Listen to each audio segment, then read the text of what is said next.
Hello and welcome. You're watching Coronavirus Facts versus Myths. I'm Gargi Rawat. Our top news first. The data that was released by the Health Ministry in India has reported less than 20,000 cases for the first time since March 11th, with 18,795 cases. It also is a sharp drop from the previous day, where 26,041 cases were reported. The country also reported 179 deaths, again a big dip from the 276 deaths that were reported a day before. The daily positivity rate, that's the number of positive cases identified per 100, stands at 1.42%. It's been less than 3% for the last 29 days. Now, Kerala continues to lead the states in daily COVID cases. It saw a sharp drop with 11,699 cases being reported. The state also reported 58 deaths. And with 1,657 cases, Tamil Nadu is the second southern state after Kerala with a high daily caseload. It also reported 19 deaths. And there you can see it's followed by Andhra Pradesh, Karnataka, and then West Bengal. Now, in the northeast, it's Mizoram that's a big worry. With 1,846 cases, Mizoram leads the northeastern states in the most number of new COVID cases in a day. The state also reported 7 COVID deaths. Mizoram has the prevalence of both the Delta Plus and Delta variants. Government sources have also said that children and the young are getting more affected and that the deaths have taken place mostly among elderly and people with comorbidities.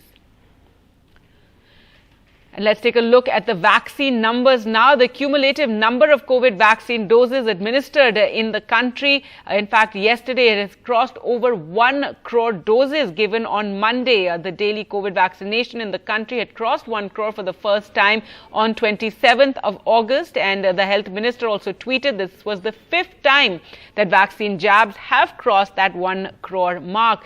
But if we take a look at where we currently stand on vaccinating a majority of the population by December, then we need to be vaccinating over 1 crore every day if we're going to reach the government's aim of vaccinating 60% of all adults by December. There you can see if we continue at this rate, then 40% of adults will be vaccinated by December. And currently 16.3% of India is fully vaccinated.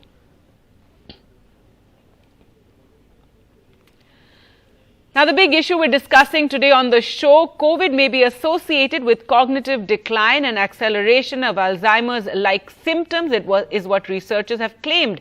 Researchers with an international consortium are looking to understand the long-term consequences of COVID on the central nervous system and are finding memory issues and biological markers similar to those seen in the Alzheimer's disease patients. Both diseases have been marked by inflammation of the brain. At a recent Alzheimer's Association International Conference, researchers said that those who had persistent loss of smell were more likely to experience cognitive issues. Well, to talk more about this, we're joined by Dr. Padma Srivastava, Professor and Head of Department of Neurology at AIIMS, and Dr. Ishwar Gilada, Consultant in HIV and Infectious Diseases. Dr. Padma, if you could tell us, how concerning are these findings? Pretty concerning, Gargi. In fact, we sort of, are still on a learning curve, I must say that. And although COVID has been there with us for probably just less than a couple of years, it seems like a lifetime of publications have actually, inundated the scientific literature. In that, having known that, yes, nervous system is getting affected, definitely brain and nervous system is part of the long COVID. There is extensive research which is already ongoing in multinational. In fact, 180 countries are participating in the current research, which is looking into the development of probable degenerative diseases, specifically the memory issues with Alzheimer's or even other disorders like Parkinson's. That said, though, we also have published reports now that there is evidence of brain shrinkage in certain parts of the brain, which may be linked to some kind of higher mental functions.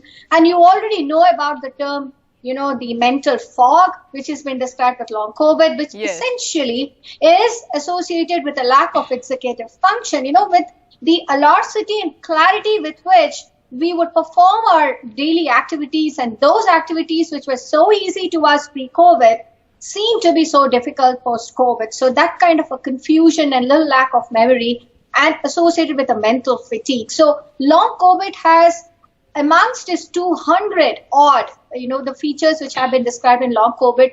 This is a very significant thing. And yes, it is concerning because we don't want to see an upsurge of already burgeoning population with cognitive, the decline and increasing numbers with Alzheimer's disease, and more so in the developing world. Maybe the numbers are sort of stabilizing in the West, but India, which is a prototype of the developing the world as such, are seeing increasing numbers of dementia per se. So it is a concerning fact. Right, Dr. Gilada, one of the points is also that is the virus actually accelerating a pre-existing condition in the people who got COVID and then are more prone to Alzheimer's? Basically, we do not know much about the behavior of the virus. We have to keep on learning and keep on as the matter unfolds. As the cases unfold, we understand. Secondly, there has not been any established thing that if the pre-existing condition worsens, but possibly that once you get it and then it accelerates, we cannot say that it is permanent nature. It can revert back. And we have been seeing this for last almost 8 to 10 months. Even during the first phase, those people who got infected, they had developed cognitive disorders. But in India, we cannot establish a lot of researches because there is no system of collecting data, collating data, publishing as much as they do in USA or in other Western countries. So we were focusing on basic minimum things like oxygen, remdesivir, drugs, ICU bed. So we were not able to collect those data, but we do see cases which are having cognitive disorders, and they did not have anything in the beginning, and it started with COVID, and they still have some effects even after 1 year.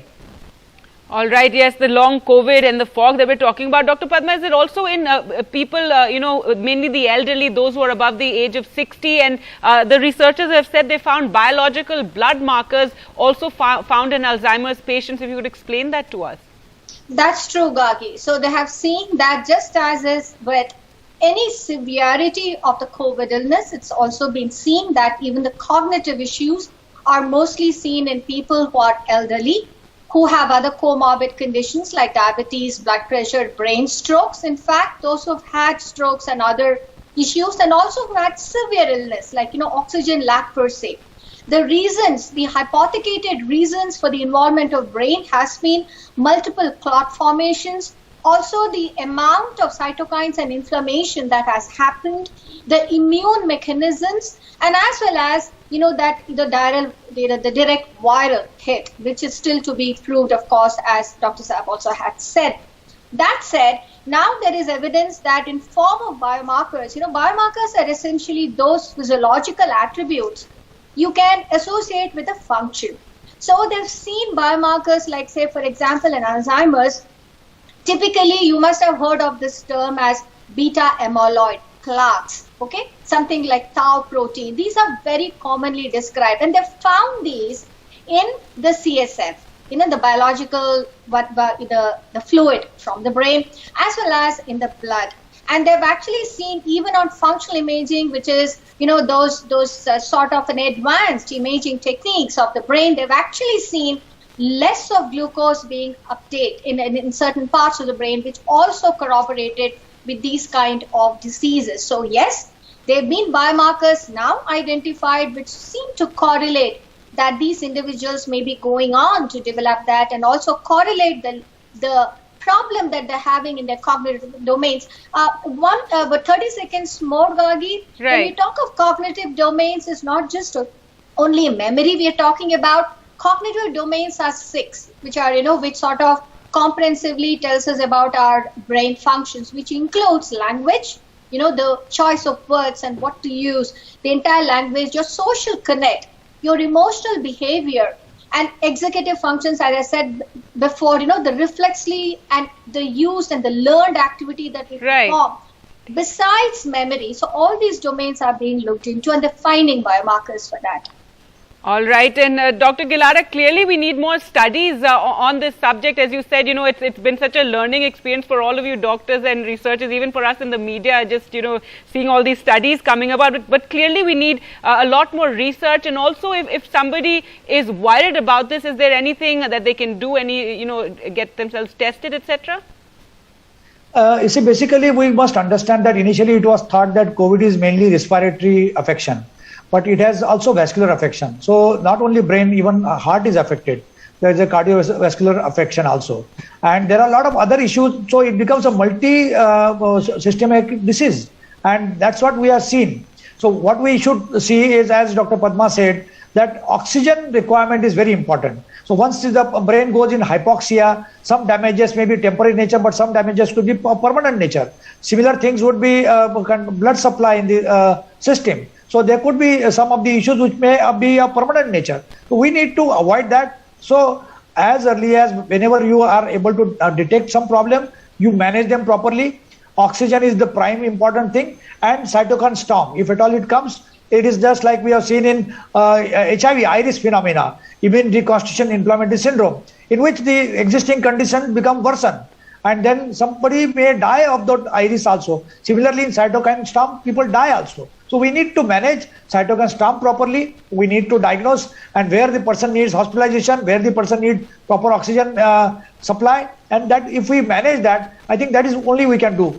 Beyond that, there are a lot of limitations. And as has been already said and established, that it is a problem of those which are 60 and above, those which are with comorbid condition, and those who are not able to get proper treatment at proper time, or sometimes they are over treated with lot of steroid and lot of tocilizumab. Sometimes they have been given with one shot, they got better result, they give another shot, and people have died of those things. So I think gladly people have taken out those from our day-to-day requirement of management of COVID, and that is being properly managed now. All right. Well, thank you so much both for joining us on this. Thank you, Dr. Padma Srivastava, for joining us. And we'll now move over to the next topic that we're discussing, which is about vaccines. Now, the World Health Organization has further delayed the emergency use authorization for Covaxin, the COVID vaccine developed in India, as the global body has sent out more technical queries to its manufacturer, Bharat Biotech, according to sources. Now, this delay is likely to adversely affect Indians, especially students, international travel plans. Without the EUA, Covaxin will not be considered an accepted vaccine by most countries around the world. WHO's queries for Bharat Biotech come despite the Hyderabad-based drug maker's assertion that it had submitted all the data required for clearance. Remember, India has 3 vaccines currently being used in the vaccination drive. It's Covishield, Covaxin, and Russia's Sputnik vaccine. Now, in fact, even if we talk about Sputnik V, and which is the other vaccine being administered in our vaccination drive, it's also not recognized. Both the World Health Organization and the European Medicines Agency have said that they still need more data on Russia's Sputnik V coronavirus vaccine before the jab can be authorized for use across the EU. Earlier this month, in fact, the EMA had said it was still in discussions with Russia over the data submitted to support its application, adding that the timeline for when the vaccine could be granted emergency use authorization was uncertain. Now, Russia submitted its application for approval in February, following the publication of its research in leading medical journal, The Lancet, which showed the vaccine had 91.6% efficacy. Well, to talk more about this, we're now joined by Dr. Sumit Ray, Head of Department Critical Care, Medicine Holy Family Hospital, and Dr. Ishwar Gilada, also with us. Dr. Sumit Ray, your reaction to this, and it's, really stressful time for students, especially who've had Covaxin and need to go abroad for their studies, as well as others who need to travel for work. Yeah, I can understand the stress that they are facing, but the fact is that Covaxin hasn't yet published its phase 3 trials. It's in a preprint, kind of pre-peer-reviewed print, and it has not gone into a peer-reviewed journal yet. So that's why probably the data check is going to be more strict by the WHO. They will be looking at probably specific patient-specific data. They will be looking at the side effects and the adverse events, etc. So I think it will take time because the data is not there out in the peer-reviewed journals. And as you said, the Sputnik vaccine, though published in a peer-reviewed journal, there is still not been granted EUA by the WHO, because I think they are still analyzing the data, seeing that there are no problems in the whole process of data collection and the way the studies have been done. So it's important that these facts are presented before WHO, before it gives approval. It's an important way of going about giving approval, and it's important to continue the process properly rather than rushing it. No, absolutely. And, the fact that the third stage trial has not been published, has not been peer reviewed of Covaxin is something that, we tend to gloss over and not raise it too much because, we're so proud of this indigenously made vaccine. But Dr. Gilada, your comments on this? Yes. Though we have been comparing Covishield and Covaxin as an equal partner, they are not equal partners. Covishield was given emergency use authorization, but Covaxin was given in clinical trial mode. So that is one step below the clinical emergency authorization use. Thereafter, they made it emergency authorization use. So, secondly, the total content of vaccination in India is initially 95% Covishield, 5% Covaxin. Now it is 90 to 10. So that is also not comparable. And thirdly, WHO should have given this kind of whatever requirement is there long back, because I think Covaxin submitted the data to them 6 weeks before. And I remember Dr. Soumya Swaminathan, who is the chief scientific advisor of WHO, told 2 weeks before that it will be cleared in this month. So we were all hoping that it will be cleared in this month. We do not want to blame WHO. If they require some requirement, they have some requirement that should be fulfilled. But initially, if you look at Sinovac, which is a Chinese vaccine, it was shown on paper 51% efficacy, and it was given emergency use authorization. That is not even 40% efficacious in real life. So we have to not only look at when it is authorized, but in real life situation. So in real life situation, if something is better now, we should come out of the emergency authorization mode. I don't know why Covaxin or Covishield or the AstraZeneca, they are still in emergency authorization mode. They should be given regular license. So we need to understand this kind of implications and complexities of our regulatory agencies. And as soon as it comes out of emergency authorization mode, it becomes clear in people's mind. Vaccine hesitancy goes down and people will ask. Secondly, we have been telling people, you don't be choosy. Whatever vaccine comes, you take it. Now, if people have taken Covaxin, they have to travel. So now we have to tell people, if you are an international traveler, if you have to go for business or education, don't take Covaxin. Take Covishield. So, and even if you take Covishield, the UK has done their own drama. So I think this is the entire field is dramatic. We need to overcome all the situation, whether domestically or internationally. No, I can imagine the stress. Dr. Ray, your reaction to that, and also, we're hearing now of students who go abroad, then you have to isolate, or, for those 14 days if your vaccine is not approved over there, and then they may even go in for a vaccination in the country they've gone to just so that they can be vaccinated and have that card that they are vaccinated, which again is, a complication because the vaccine cocktails, the science on that is still not clear. Yes, I agree with you. And as you said that they would need isolation. Different countries have different rules, and the vaccine cocktails have not yet been proven. There are small studies which have shown that vaccines, which are different vaccines at different time points, could actually boost the immunity. But the studies are still pretty early stages of those studies. So yes, it is a complex issue, and it is. There is not much. Unfortunately, that can be done for these students who are under stress.